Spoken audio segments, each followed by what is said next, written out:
Баршаңызға қайырлы күн достар, менің каналыма қош келдіңіздер.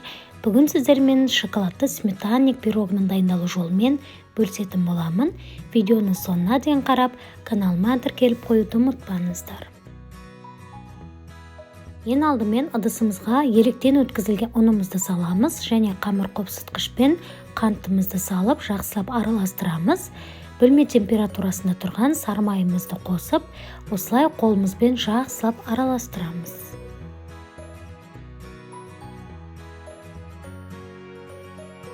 Бізде осылай үгітілген қамыр пайда болып шығады. Енді осы қамырға жұмыртқамызды салып, жақсылап қолымызбен тағы қамырымызды илеп шығамыз.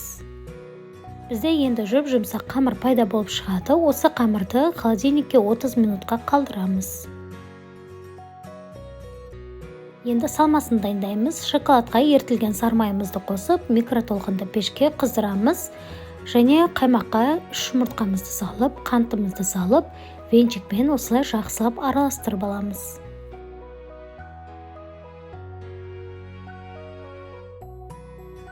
Бізде осындай масса пайда болып шығады. Енді осы массаға какао ұнтағымызды қосып, тағы жақсылап араластырамыз.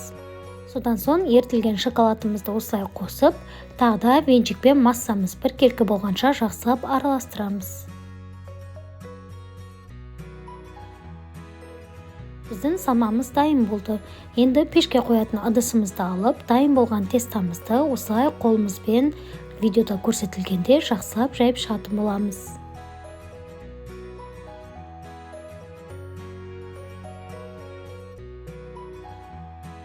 Енді салмамызды құйып шығамыз және 180 градус қызып тұрған пешке 30-40 минутқа салып, пирогымызды пісіріп аламыз. Осымен біздің шоколадты сметанник пирогымыз дайын болып шықты. Міндетті түрде суытамыз, содан соң барып формадан босататын боламыз. Пирогымызды міндетті түрде толық суытамыз, содан соң ғана кесетін боламыз. Егер суытпай кесіп қоятын болсаңыздар, пирогымыздың ортасы түсіп кетеді, сондықтан міндетті түрде суытыңыздар. Өте оңай әрі керемет шоколадты сметанник. Міндетті түрде дайындап көріңіздер. Видеоның соңына дейін қарағандарыңыз үшін рахмет.